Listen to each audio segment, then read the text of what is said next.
Welcome to Fated, a podcast brought to you by Majella and Carlie, two romantasy-obsessed readers who believe that great books must include declarations of undying love and deep thrusts of desire.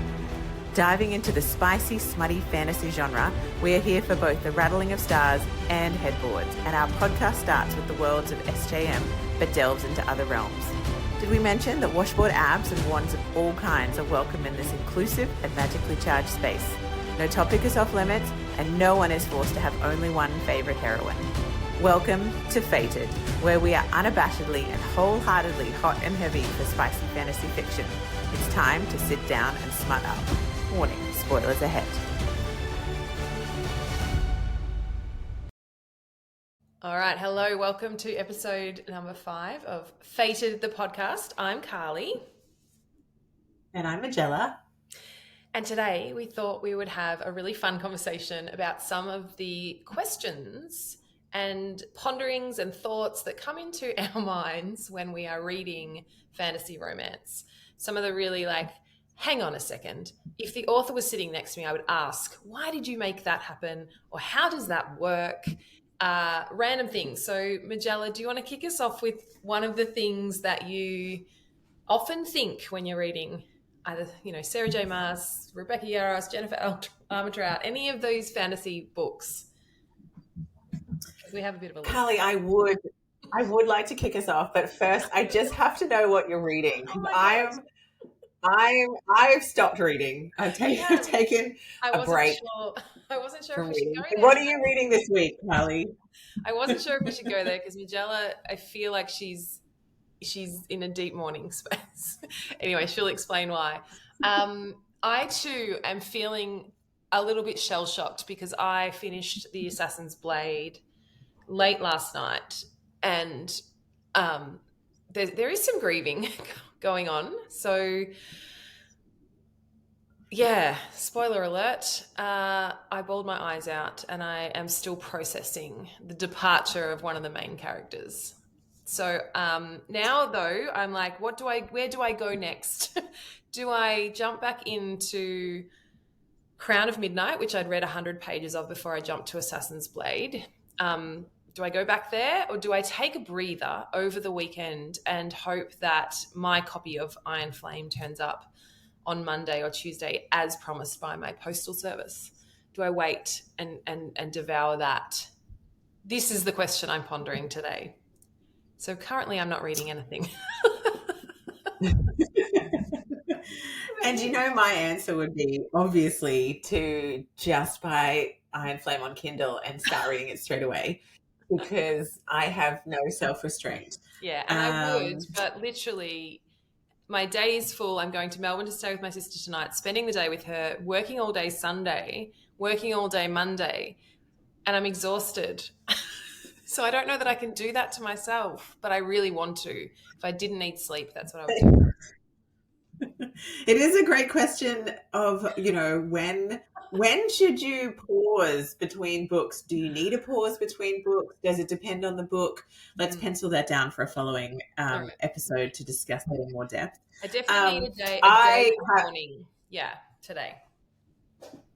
That's right. I'm wearing a little bit of black to symbolize the energy that I'm embodying. I did just finish Iron Flame, and there will be no spoilers yet. Please, none. But as always, it is a 5-part series, and it's just part 2. So there are still many, many unresolved questions and things that are happening that we have no idea what's going to happen, which somehow is almost worse than the resolutions that have happened. You know what I mean? So I currently am reading my favorite chapters out of the ACOTAR series and the Crown of Glass series, but just picking out the scenes that remind me why I love reading and why I love these characters, and have just, I guess, are a little bit of a palate cleanser of the joy. So not reading scenes that are fueling my cortisol spikes and adrenaline, but are instead soothing my ragged nerves and like mending parts of my shattered heart. Not to be dramatic, but yeah, so there is I do Carlie. love what you wrote to me this morning in messages. It was like, just like, iron flame done. I'm not okay. And then and then I checked in as a loving friend would, and you were just like, we will not be talking about it. I am currently rereading the happy scenes from various SJM books to remind me that I do, in fact, like reading. Rebecca Yaros, what have you done to my friend? What have you done? So I'm like a little bit nervous anticipation. Should I? Maybe next week when I have more emotional capacity. I haven't just lost Sam in the Assassin's Blade. Maybe I will then delve into Iron Flame. I don't know that I'm ready yet. Yes, and it is a big book. I think it's really easy to forget that on Kindle. Right. How many pages? Like when you see it. Pardon? You know how many pages it is? No, we could just look that up. Man, flame. I'm just trying to think, like, how, like, are we talking a, well, what was Fourth Wing? 640 pages. Does that sound like a lot or a little? So Fourth Wing was 500. Was 528. This is 110 pages more. And you devoured it in like what, 2 days? 3 days. Yeah, 3 days. That's amazing. You get the reading trophy this week. No, that's the whole thing. It's not a competition. I know, but impressive. No. Take the compliment. But I did win. Hey, I did do 450 in a week. Let's say a week. That's big for me. Assassin's Blade was devoured. Exactly. Whew. But also, it doesn't matter about the length too. It matters about the intensity and what you're going through in those pages. You could read 1,000 pages and it may not hit you as hard as isn't that the thing that they say about SJM books is that those last 100 pages are where, she will take your heart, shatter it, stomp on it, kind of, and then pick it up and put it back together. But you're already a broken shell, so you don't really comprehend that you're still alive and functioning and all is good with the world, because it's always this balance of light and dark. Totally. Which is a beautiful... This is just the most brilliant segue. I don't know if you realize what you said, but this leads into our conversation today. You said it's not about the length, it's about the intensity. However, what we've noticed in all of our reading is that the length apparently does matter, as well as the intensity in fantasy romance. And so do we want to dive in with that little way of chatting about things that we ponder? And we call them wands. I think in this episode we're going to call them wands just for listening's sake, in case you're listening to this with young people around. And that's so we right, don't get censored and blocked on the channels. Let's talk about the wands, the magical wands that seem to be consistently quite large and potentially very, very girthy in all of these books. Let's just dive right in there, shall we? Girthy. Is that a word you don't hear very often. And that's probably because none of us are sleeping with fae. Or primals or gods or angels or werewolves, because it does seem to be across the board. Like it is not limited to a particular magical, I guess, type of species. Do we call them species? It is across all types of characters, but I do think it pops into my head almost every time they discuss any kind of sex scene, spicy scene, when she starts describing the wand, and then how it might look and the kind of the space it takes up, and there's lots of words. She uses words like impressive. I feel like impressive comes up a lot. But do you think it's part of? Well, that's what I would want to know from the author. Is this just the norm? across all magical species? Is there some part of magic that ensures that, you know, people's favorite body part is generous? You know, how much differentiation in size and girth is there? Because when I've been reading these scenes, there's not a lot. I've yet to come across anyone and their appendage that is less than spectacular. Yeah, I haven't read. So I mean that his length was of average size. Like, we don't read that. As she felt his and legs is that pressed wrong? up against her, she noticed that it was average. That's right. So, or she could barely feel him behind her. You know, like, we don't hear those things either. We hear burning and expanding and having to open. Right. And a pinch of like pleasurable pain where, you know, or he filled her to almost, you know, a point where she would shatter. Like, I mean, that could sound painful. Is painful? I'm not sure. But the question we wanted to ask, I guess, SJM and all authors is that, is this a problem between species? As in, like, as a mortal, would we be able to partake in the pleasure offered? Yeah. Or would this just be, would the wand be too much for us? Yeah. Great question. I want to know. But also, like, we're obviously assuming that we would be fine because, you know, like, there is no way we would. Yes, we would never want to limit ourselves. So can I ask in ACOTAR, because as I said, I've read it a long time ago. Feyre and Tamlin slept together. Yes. Was Feyre still human then? Yes. So she managed that. Yes, because... All right. Yes. And she did talk a lot about stretching and his enormous size and, yes, and that...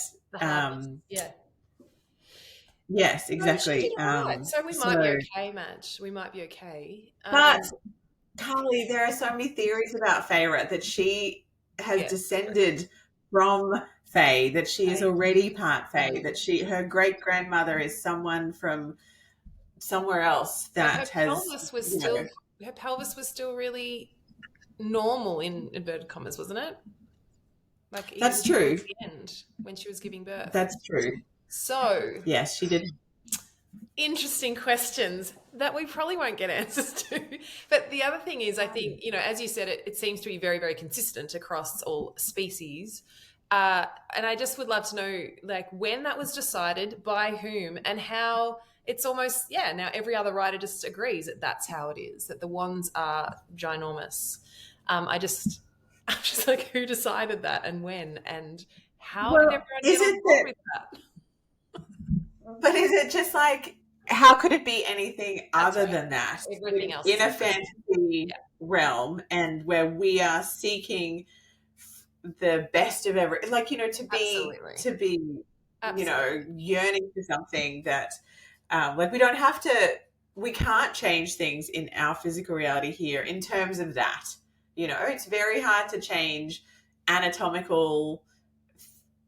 anatomical parts in both male and female. You know, it is challenging. So I think here there's no, you know, we have to kind of work with the reality of the bodies we live in. We continue trying to intellectualize this topic. It's so funny. I mean, maybe there's also like something about balance. Like, if you've got really giant, amazing, impressive wings, maybe you need something at the front to balance you so you don't topple backwards. Yes, but like the people that turn into dragons, I mean, I guess then, but like the werewolves, the gods, like, they don't have wings, so I don't think it's a physicality. I'm picturing Cassian here. I'm like, Cassian cannot have a little wand.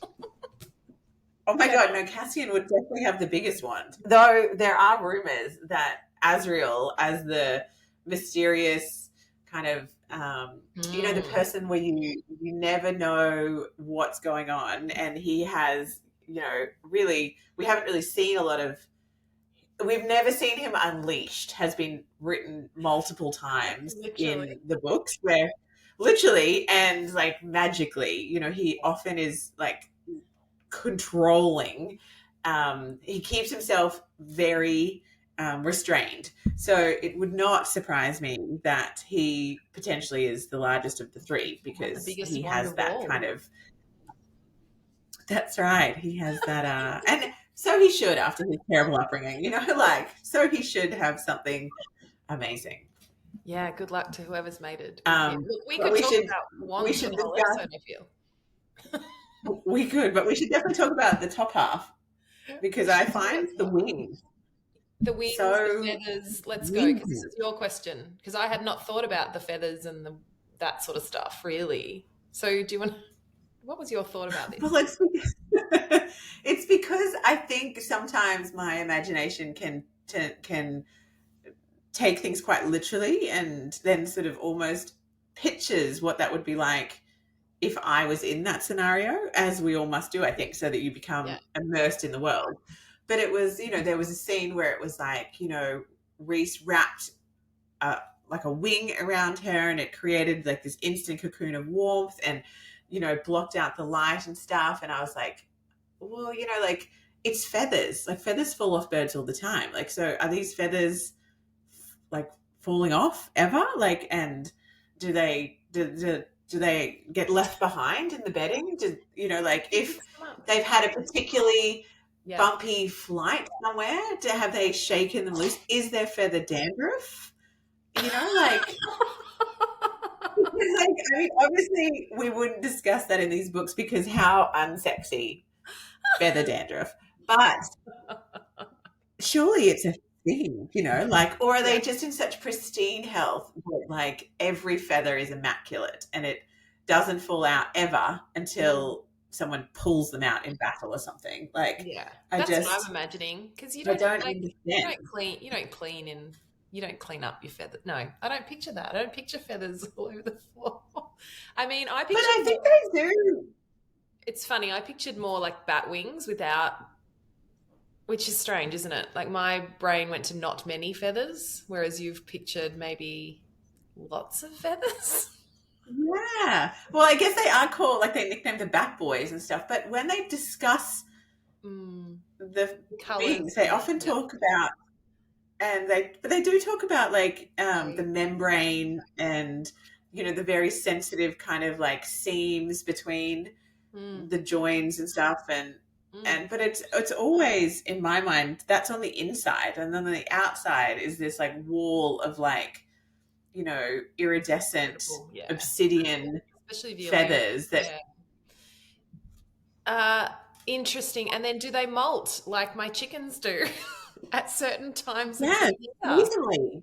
Yes, that's right. Is it like as we come out of winter, it's just like, you just want to walk behind them with a vacuum cleaner? Maybe not. Like maybe like, because do they have all the seasons in different courts? I mean, we're just talking about SJM obviously here, but maybe they don't because they're always in the summer court or the spring court or whatever court. I don't know. I've never thought this deeply, Majella, but I really love that you've taken me about well, also like just the practicalities of like how do they get dressed with those wings? Like, I mean, I think in one of the scenes, Feyre asks because Reese can't use magic and she has to like help him pull or do up a button, and so he pulls it over and the wings go through the slots. Yes. But if these wings are enormous, like how big are the slots? Like they just like the whole back of the t-shirt and then they just button it up. Like I don't understand. And then they have these chairs that are built for wings. What does that mean? So they have no back, or they only have a skinny back in the middle so that the wings can kind of sit. This would be the really cool stuff to see in the TV or show or the movie when that's like, how are they going to make that kind of stuff work? The chairs, the bed, as you said, like do they lay on their back at all? Because wouldn't that hurt if you're lying on like the stumps? I really need to reread these books. But then aren't they able to like make their wings completely disappear? Well, I think that's only Reese. Because he has so much magic. Yeah. Because Okay. I feel like typical Illyrians Can't. never vanish their wings. I never hear of Cassian or Azriel without their wings. I guess that could be because they're both warriors, and so wings are part of. But I think isn't because Rhys is half Illyrian, so that he has that ability to Yeah, vanish that's true. his, and That's right. so So it'd be interesting to go back and read A Court of Silver Flames, which I'm really hanging to do, and see what happens with the wings, Cassian. Where do they go? Because I can't remember. Can't remember where you put your wings because I was remembering all the other cool, sexy stuff you were doing. Yeah, where do they go? How do they sleep? so much. I mean, yeah, great questions. We really want answers, Sarah. We really want answers. We hope. I mean, it Sarah- doesn't matter, obviously. Like, it doesn't impact how No, we. it's But it's true. just those like, if any of these authors have created these worlds that are so real and so detailed in so many ways, like I'm sure in their minds they know how they work. Like they've thought of this and they're like, yes, obviously, it's like this and this and this and I think it would be interesting to see if what we're picturing, once you start thinking about it, is the same as what the author has also kind of envisioned in their head. And what our listeners I also wanted to talk about have Pardon? pictured as well. Like we might ask that in the show notes, in the polls. Like, how have you questioned these things, and how are you picturing this? Because sometimes it just takes one other person saying something. You're like, oh, of course that would work. I just didn't think. Yes, it's so obvious. Yes, exactly. Because when Feyre uses her shape-shifting abilities, she has to conjure the wings from her memory. Like that's how she shapeshifts. She has to remember. And when she's learning, Azriel's like, these are incredible, like almost a perfect kind of depiction of the wings, and that's because he says she's an artist and she's got such a good eye for detail.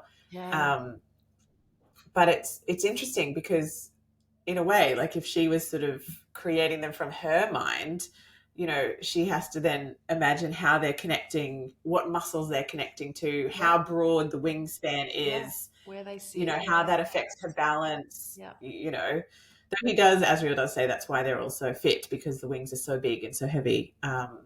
And it's just, and that's why they have big ones. I mean, it's so cool. That's right. Yes, exactly. Exactly.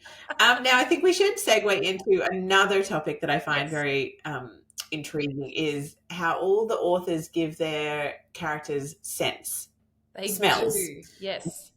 A typical, identifiable combination smell. Usually a combo. Yeah, it's usually something and something. And I get it, because our sense of smell is our strongest sense, our olfactory sense. And so I love how, it obviously adds another element to the story and our imagination when we can almost smell these men. I mean, the women do too, the females do too. But obviously, I notice the men smell more. So are there any that you can think of? Can I read you out? Yeah. Okay, I was going to say, can I read you out some of the smells? Because I feel like, I mean, some stuck in my mind because I think the author mentioned it so often that it becomes very intrinsically linked with that character's identity. And other people, when I reread it, I was like, oh my God, that's their smell. Oh, I didn't remember that, because obviously it hasn't been mentioned as much. The one that I always remember is a character in interesting. I don't know if I can mention that character because you haven't read that far. Is it in Throne of Glass? It is in Throne of Glass. I don't mind if you mention I'll wait, because I think it doesn't. It just means that you'll know as soon as you come across this character that you will know that they're important because they've got a smell. I think a smell is identified. Okay. Go. Well, Rowan is yes. Yeah. He smells of pine and snow, which for me smells like that combo smells like an excellent combination on a man. And the other one that I like is Rhys, because he smells of citrus and the sea. And, obviously I live by the ocean. I love that salty smell. And like salt and lemon. Like that just feels like a really earthy, fresh, safe sort of combo. But my favorite female character is Selena. She smells of jasmine, lemon verbena, and crackling embers. Crackling embers. And yes, and do you know there's another person that smells like crackling embers is Cassian. He smells of snow-chilled wind and crackling embers. So they're not even like smells. Like, you know what I mean? Well, I feel like smoke, they're saying crackling embers. They're not saying like a campfire, they're saying crackling embers. crackling embers. I mean, and Nesta smells like steel, fire, and winter sunrise. But I wonder if some of these are situational because, say, for Selena, they mention that often. They mention how often she smells like jasmine, lemon verbena. You know, definitely Reese. Faye is always talking about how she breathed in his like citrus and sea scent. Like she knew she was home. They talk about it all the time. Yeah. Whereas, and the same with Rowan. But like, I don't recall Nesta talking about or anyone talking about Cassian's scent. So I'm wondering if like he smelled like snow-chilled wind and crackling embers because he had just flown from somewhere. And, you know, you're flying through the air and he's come from a campfire at an Illyrian war camp or something. Like, could they also be, we know that smell is so linked to memory. So it could also be that. Like, so I've seen on some of the Reddit chats that it's not literally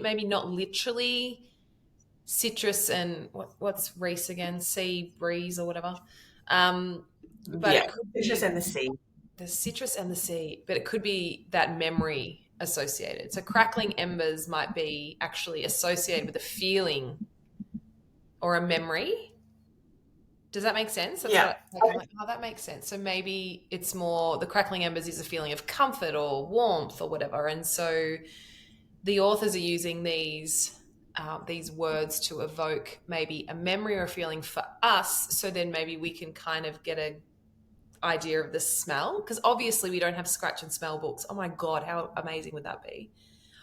Amazing. No, Carlie, that would be so unhealthy. We would never actually live our real lives.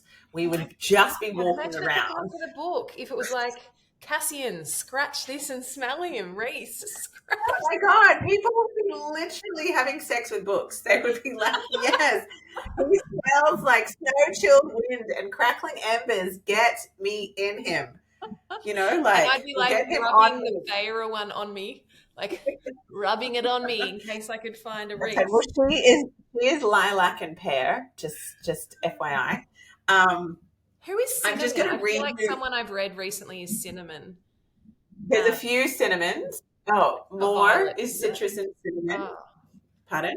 Was Violence cinnamon? Someone recently that I've read. I've only got the SJM list. I don't have. Oh, okay. I'll have to go back and highlight smells now in all my books. Like, oh, that's right. That's what they smell like. Yeah, I really think it's linked to feelings and memories because that's what our olfactory sense is all about. Very cool. Very fun. I'm just going to read you the list of the main characters and just quickly run through and just see if any. I feel like see if any don't sound like the right combo for them. Okay.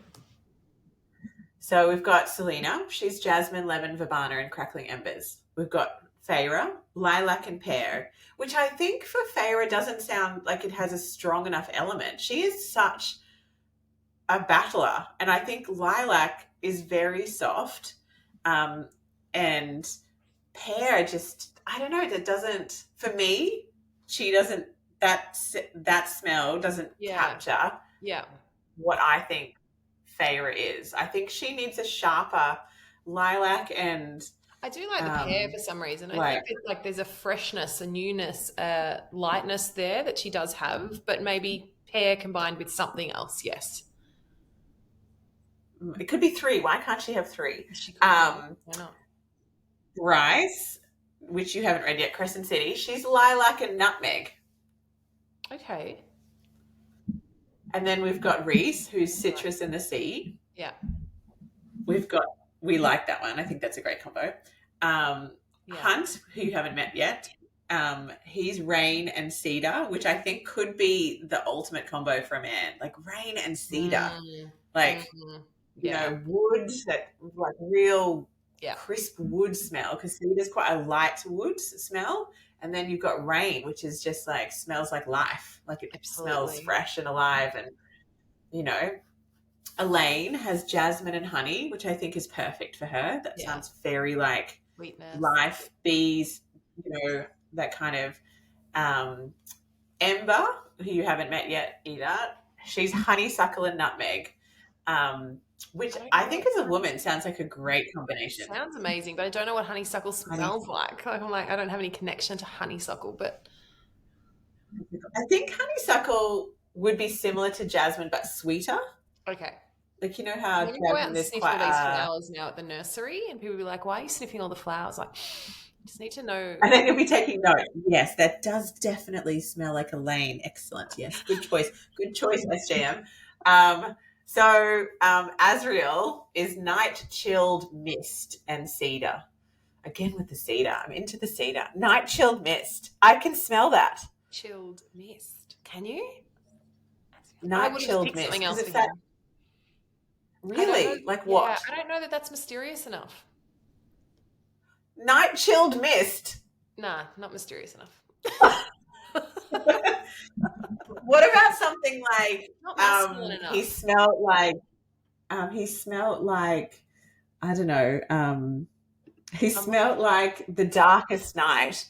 Yeah. And the something like a nightshade. Yeah, something more mysterious and masculine than night chilled mist. Not digging that one. Mm.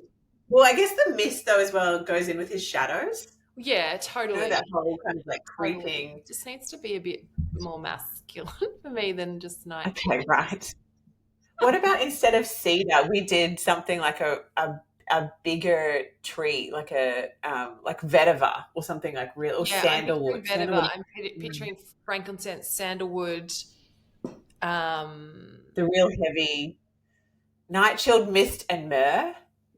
There's actually an essential oil I have here that's like, it's called Amavi. It's a blend, and I'm like, that's what I picture the Bat Boys smelling like. It's really funny because I jumped into a Reddit chat and someone wrote, "Can someone tell me what Cassian's smells are? I need them. I need to buy the oils for my diffuser so I can pretend that I live with him." And did we have any judgment? Zero. I was like, that is a brilliant idea. And I went straight to my oils, and we'll see what goes in today. Yes. And my husband, funny. I definitely perfume made with that to personally roll all over his body. And is that wrong? I don't think so. He doesn't need to. That's right. More smells like citrus and cinnamon, which I think makes sense because she's related to Reese, so citrus, they both have citrus. Yep. Cinnamon for her, like warming, she's the truth teller. Love it. Like cinnamon kind of cuts through your blood sugar. I feel like that seems very appropriate to her. True. Tamlin, this is interesting. Tamlin smells of lilac, cedar, and something earthy.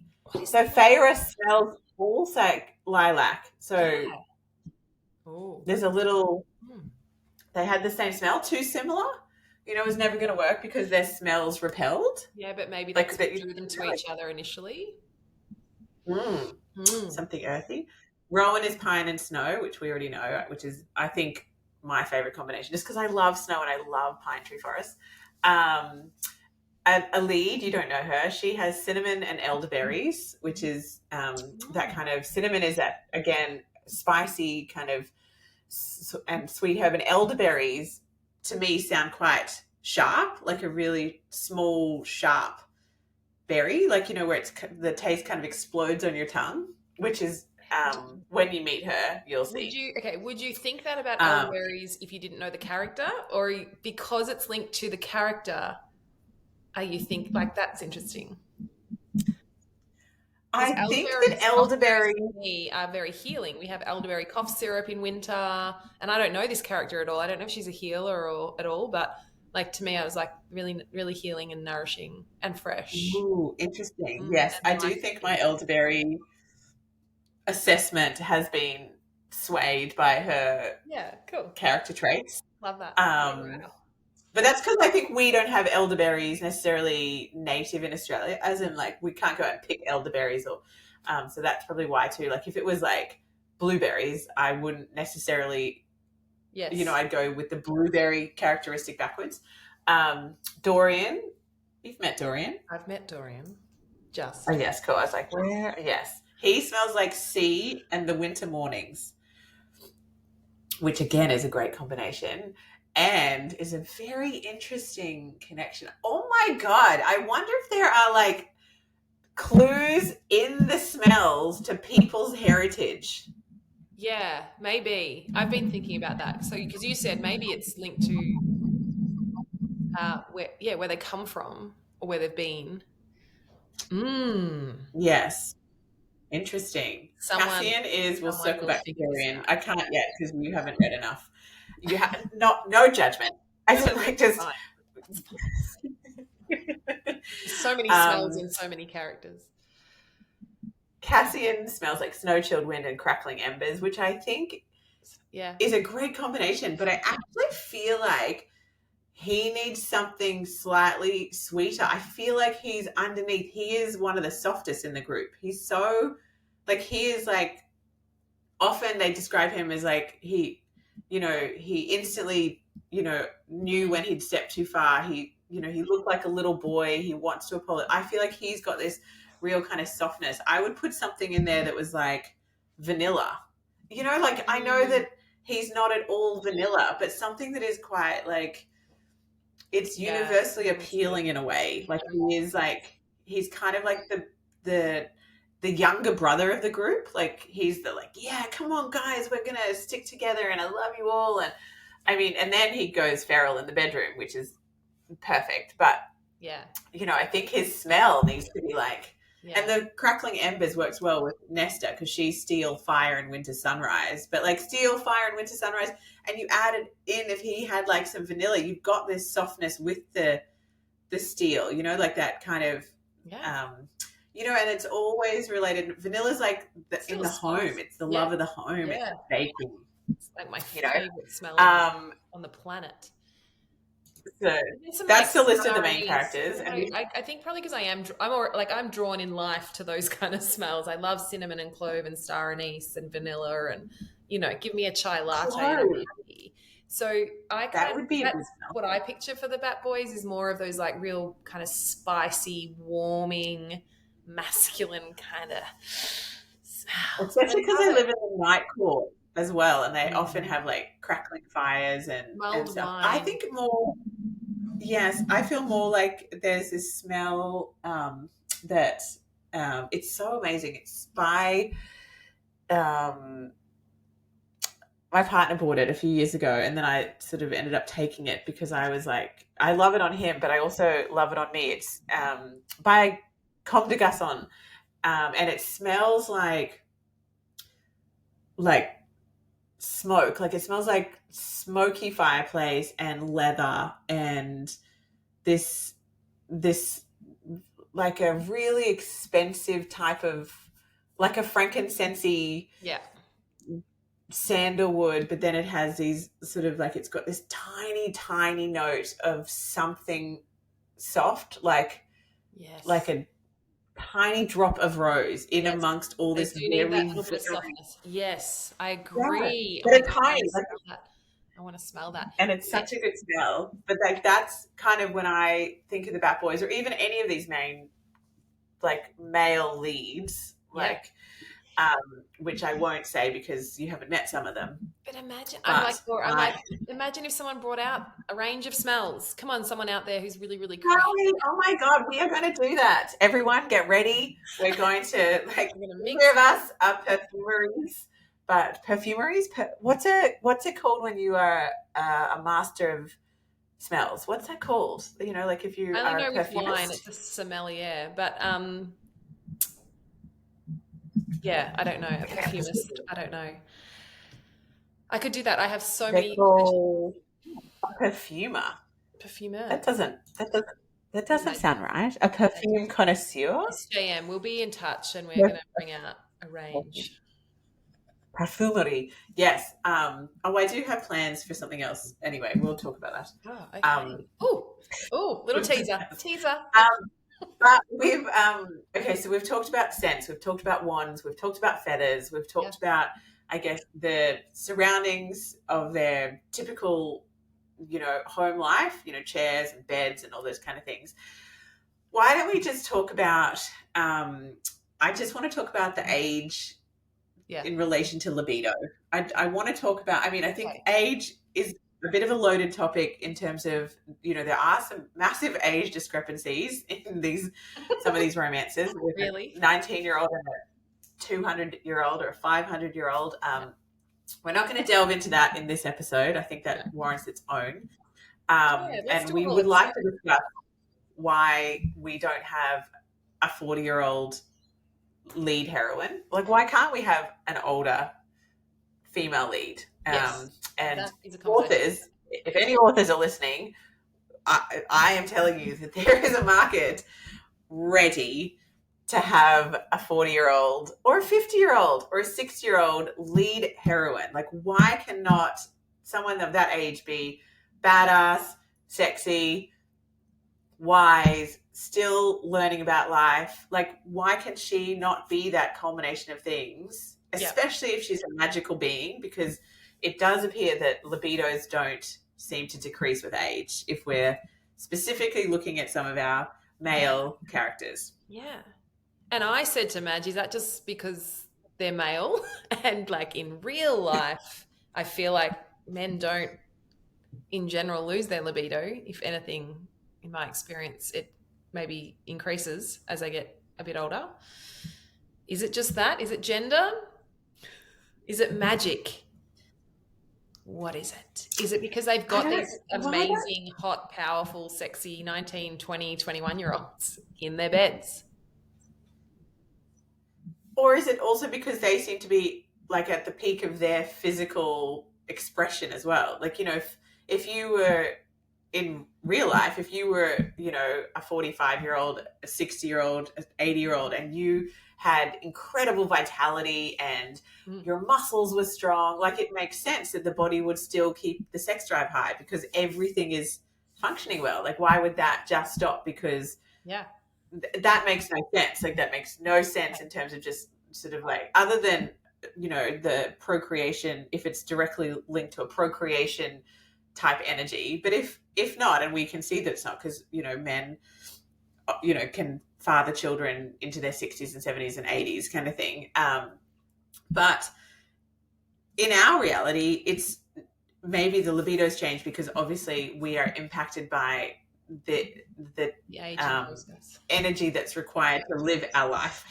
So like, as you age, more and more burdens are placed upon you, more responsibilities, and just the way society is set up in the way that we have to create money to be able to live, there is not a lot of excess time nor energy to maintain your 20-year-old physique, nor, even have the spare time to spend, partaking in these, pleasurable activities. But I do think it does appear that, especially in the fairy realm, in the fae realm, that there is this, though I do think we need to kind of take into account like the mating bond. Like, it seems that the mating bond heightens the connection too. So would a 500, like, did Rhys have the same insatiable desire to have sex with females when he wasn't mated with Feyre, but he just chose not to because it was complicated and he was, he just, fuck someone occasionally when he felt like it, but it just wasn't? Or is it that once, people kind of click into a bond, that's what kind of causes this explosion of lust that seems to stay quite strong for as long as we've known these characters? I do think it's interesting. They have mentioned, like, Cassian was talking about, when Rhys and Azriel were 20 and all they did was like fighting and fucking. He's like, and it was like, that's all we could think about, kind of thing. And so I do think there's probably a bit of a natural age progression of like it sort of begins as a, oh my God, we can do this now. We're just going to do it all the time because it's so amazing. And we're just going to like, have sex for 22 days straight. And then we'll, and then we'll we can. punch some people and kill them. Yes. And then we'll do it again. Yeah. But I do feel like there is something in the mating plus magic. Mating and magic seems to equal this insane sexual chemistry that seems to fuel the libido of both. Like I do feel like, I mean, it's not like the female, like it's not like Nestor or Feyre or and other people in other series, like they they can withhold too, like, so because when they're apart from each other for whatever reason, and they say there is no one else, there will be no one else. So it's not like a rabid libido where they just have to get their fix and get their rocks off. But yeah, they can access it easily when they're with their mate. So I don't know. Has SJM ever pondered this? Probably not. But I think that we need some answers on this. So I'd really love to know. I think surely she has. I think our list of things are things. This is what I think about, because I guess I believe in our authors so much because they've created these worlds for us that I'm very appreciative of. Well, maybe not today. I'm feeling a bit like a punching bag today with like Assassin's Blade and Iron Flame. I'm just like, whoa. I mean, just wait until you get to the end of Kingdom of Ash, Carlie, is all I can say. Just set aside some time to heal. Okay. Noted. And but I do think that you think they've assume that yes, because it is such like the tiny detail, like and especially I think when you're on Book Talk and in these kind of like kind of this spiral of videos where the readers are so passionate that they've read and reread, but they're also like detectives, so they're going through and they're scanning for certain words, they're looking for clues, they're picking up all the foreshadowing. I just think you can't have created a world where there's that much depth and sort of these layers that as you read and reread, or if you read with it a more discerning eye, I don't think you can create that without having thought about the seemingly superficial details such as wand size, feather molting, character sense, and what the sexual desire, the drives of the characters are going to be. I just don't think it's possible. And I am putting it out there. If Sarah J Maas, Jennifer L. Armentrout, Rebecca Yarros, and all the others that we will get to, I feel like just because we're both fairly new to this fantasy reading world, and so we haven't obviously delved into a lot of the branches that come off these main book series, and we will get there. We're not blinkered. We're not closing ourselves off to other authors. We just have to start, I guess, in the sort of where we're at, the launch pad of these books, and then we will expand. So we're always open to suggestion. There's a bit to get through. Yes. We will. Exactly. I'm excited. Exactly. I'm really excited to discover some of, the original fantasy writers and novels, and some of the more undiscovered. Probably not, because they probably are very, very popular in their own communities, authors and books. I don't just want to read, the latest big one on Book Talk. So we will get there, but there's a few pages to read before I can move on from where we're at. But yeah, we do welcome anyone to let us know what you understand, what you've heard. Maybe you've heard SJM talk about this in an interview. I'm trying to listen to lots of interviews now that I've read some of the books, and there's not too many spoilers. But I don't know. I'm just like, I think she's sitting there going, libido and age. I hadn't actually. Wow. Okay. Like, I need an answer for this. Let me make something up, because they're really going there and they really want to know the details. That's true. I guess it's all we all think. Yeah. I love this. Okay. All right. Well, I think we're just going to put our line from a book that we're going to guess, and then I think we probably need to wrap up, because there are many other questions that probably will take us off on tangents that are longer than this episode will allow. We can do another one. That's right. And there will be many more. One, I think we will end up doing one specifically about wands and who they're attached to. I do think we need to talk about the, I guess the sexual style of all the characters. Now, wouldn't it be great to compare what Cassian does versus what Hunt does versus what? Yeah. I'm trying to think. Very pleasurable episode. That's right. And then also, I think we do have coming up an episode talking about the style of spicy writing and the similarities that do occur across all the authors. So the phrases that seem to be used across different series and different books, and how is that just because there's no other way to describe that particular thing? Yeah. Or is it just that seems to be the best way to describe a magical character's sexual experience, so that's ahead. So make sure you listen, make sure you follow, make sure you do not miss an episode for these very, very important conversations. That's right. Now, the line that I picked for this episode is very short. It's very simple, and it is a little bit of a reminder to myself, I think. But, it also makes me feel very connected to the character. So the line is simply, I cannot survive without reading. And it's from one of SJM's books. Amazing. Can I also survive reading as well? That's how I feel today. Love it. Okay, well, let us know in the answers while Madge just gathers herself to return to reality. And I do the same.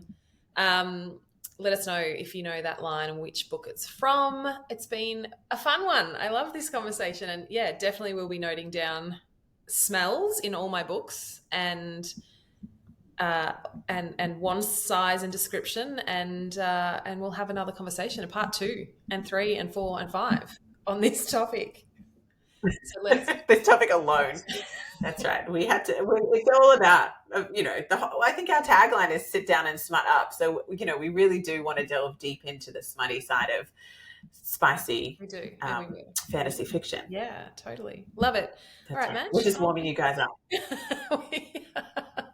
This is just the foreplay. All right, my love. I'll be talking to you soon. I'll see you in the next episode. Okay, great. See ya. Okay, bye. Ciao. Thank you so much for listening. We hope that you felt like you were eavesdropping on a conversation that you have been dying to have with someone to discuss all the tiny details and possible plot twists of the books that you've recently read. Perhaps you don't have someone to chat to after you finish one of those epic books, so please give the show a follow, and we would be honoured to be your book-obsessed friends. But mostly though, we hope it was fun, it gave you a giggle, it made you gasp, or encouraged you to pick up a different author. Please share it with someone who you think would also love it, and drop us a review, letting us know what you loved and what you want to hear from us in the future. We will be back with another episode soon. Happy reading.